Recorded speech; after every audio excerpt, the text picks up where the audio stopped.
Need someone who can tell us where the hell those berries are from. Hello, sir.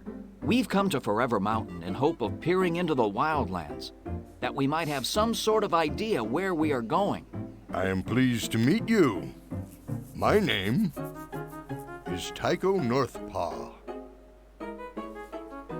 Not Guybrush Threepwood? You seem to have an excellent view up here. Have you had occasion to do much observation of the wildlands? Indeed I have. In fact, I have made maps of part of them. Indeed, most interesting. I am both an astronomer and cartologist. Cartologist? A map maker. Our new friend is a map maker. Perhaps you could tell us something about the wildlands. I will tell you what I know of the wildlands. It is a place of great danger. So it tells me I shouldn't have come here It's yet. also a place of great magnificence. Because There now are we're talking hostile about these tribes, wildlands. treacherous terrain, and roaming reptiles. It is also a land of great beauty and power. It sounds like a truly wondrous place. I could just as easily be describing the known lands. But it sounds very different. In some ways, the wildlands are very different from the known lands. In some ways, they are very similar.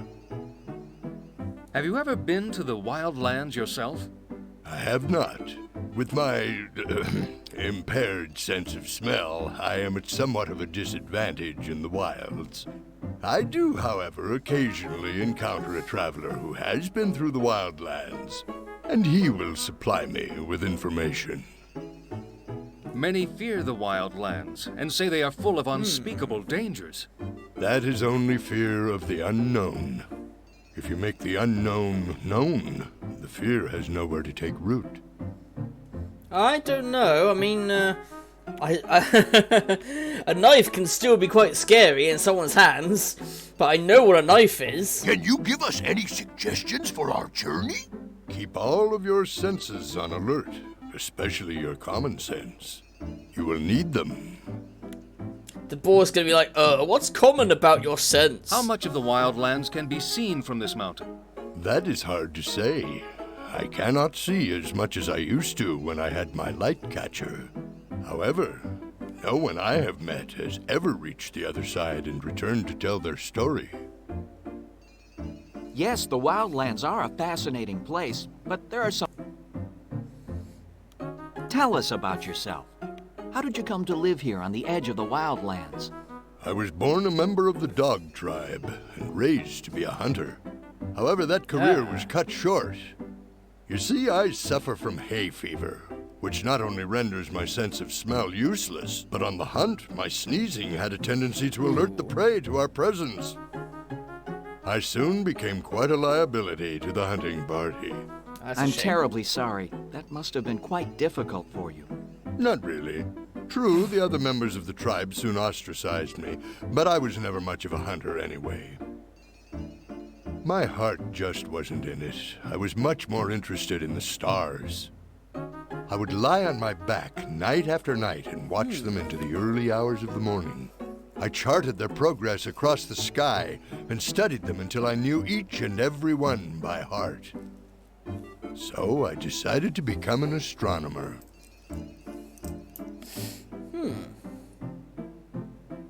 What led you to Forever Mountain? The king of the dog tribe at the time, Rex, had no use for astronomy. Rex. He considered it a waste of time. All he cared about was the hunt. So after I was ostracized, I decided to find the highest mountain I could from which to gaze at the stars. I don't that even was know here, what they hunt, to be Forever honest. Mountain. What did you find when you first arrived here? I found this building. Just this building? Nothing more? Oh yes, there were many other things. What kind of things? Instruments for seeing the stars. Light catchers, I call them. I believe they were actually left here by the humans before they ascended. What makes you think they were left by humans? Well, who else Items left I him found here? are far beyond our own technology. You dumbass. Who else do you think left him here? And you actually believe all of these humans ascended to the land of the clouds? Actually, I believe the humans ascended to the moon. What? The image we see on the moon? That is actually the face of a human. I What? believe they carved it there so we would know that they are always looking down on us, watching us and caring for us. Someday they will return. And when will that be? When we are good enough, when we have learned enough, when we have stopped fighting amongst ourselves and learned to live in peace. Only then will we be worthy. I find that hard to believe. Then what do you believe in, my young friend? I believe. I'm not sure.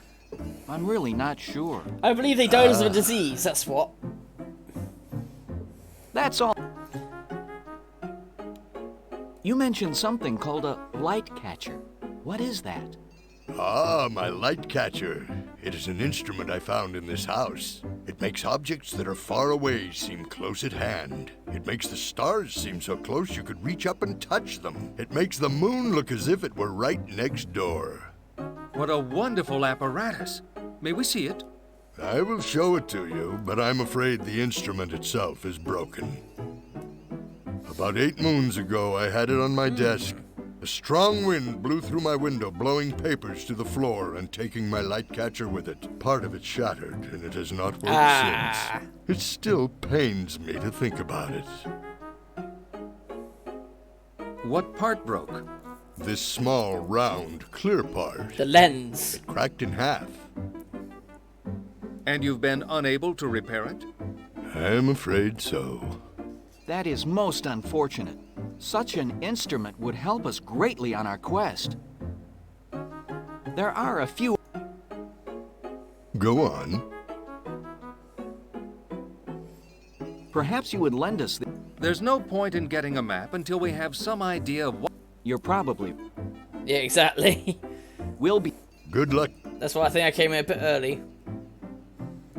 But I've got an idea of who might be able to repair his light catcher, as he calls it.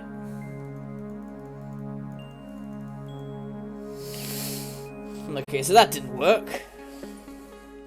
To the caves!